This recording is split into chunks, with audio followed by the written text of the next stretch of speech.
Secretary దగ్గర నా చంపడానికి ప్లాన్ చేశారా? చంద్రబాబు దగ్గర నుంచో పెడతారా చేతులు కట్టుకొని? ఇంకోసారి మేము పట్టుకొచ్చాం వీడిని అడగండి మీరు స్వయంగా అని చెప్పదలిచారా? ఏం చెప్పదలిచారని నన్ను స్వయంగా రమ్మంటున్నారు. నేను వెన్నుపోటుదారుని కాదు, రౌడీ షీటర్ని కాదు, బ్రోకర్ని కాదు, లోఫర్ని కాదు. నా మీద ఏ కేసు లేదు జీవితంలో. ఏదో పని చేయలా.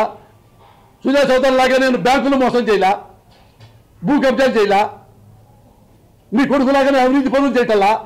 నేను తాగుమోతూ తిరుగుమోతుని కాదు నీ కొడుకులాగా. ఫోటోలు కూడా ఉన్నాయి నీ కొడుకు ఫోటోలు. నాకు ఆ చరిత్ర కూడా లేదు.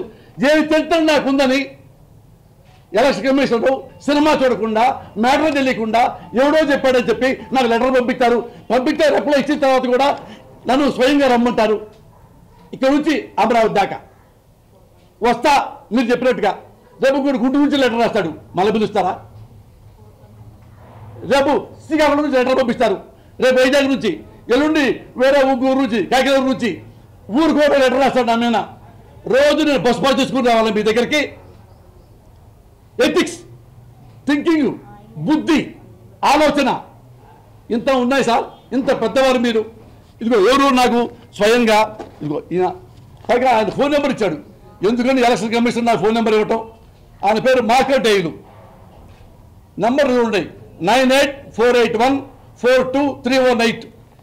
ఈ నెంబర్ రాసి ఈ కవర్ పంపించి అవసరమైతే పోసారి ఫోన్ చేయొచ్చు. ఎందుకు? ఇది రాజ్యాంగ వ్యవస్థ చేయాల్సిన పనేనా?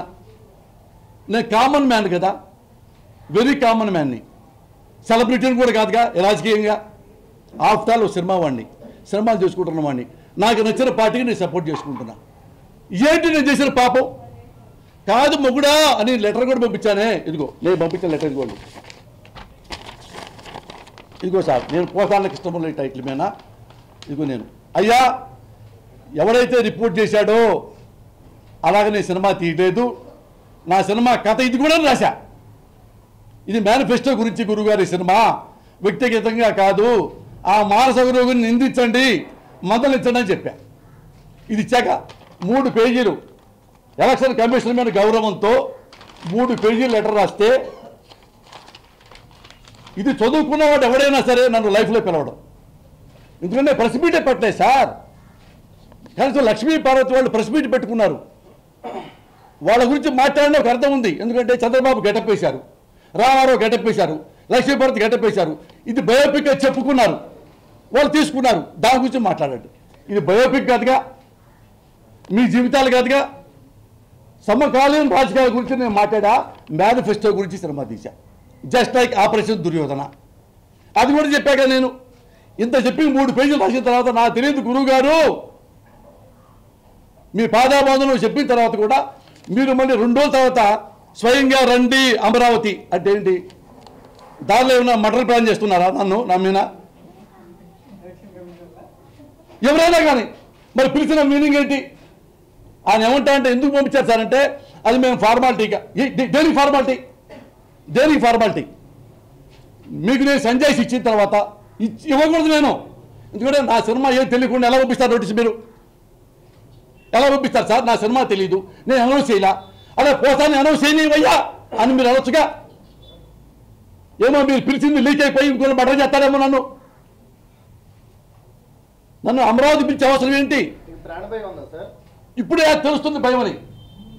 ఎలక్షన్ కమిషన్ రమ్మన్నాడంటే అక్కడికి ఏ కారణంతో, ఏ నేరం చేశాను, ఏ సినిమా చూశారు నాది, ఏ డైలాగ్ విన్నారు, ఎవరి గడప చూశారు? బ్రహ్మ సినిమా చూపిస్తా. చంద్రబాబు గెటప్ పుట్టిన తల్లరికేమనండి.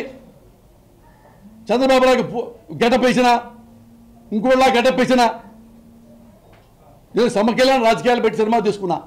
ఏ ఆపరేషన్ దుర్యోధన తీయలేదా? రాజకీయ నాయకుల గురించి సినిమా చూడలేదా? అందరూ అభినందించారుగా. ఇప్పుడు కొత్తగా అదేనే ఒక్కడే క్వశ్చన్ వేస్తున్నా. ఇప్పుడు వెళ్తాను, వస్తా, అమరావతి వస్తాను గురువు గారు. రేపు ఇంకోటి లెటర్ రాస్తాడు పోసాని మీద, ఇంకోటని మళ్ళీ పిలుస్తారా?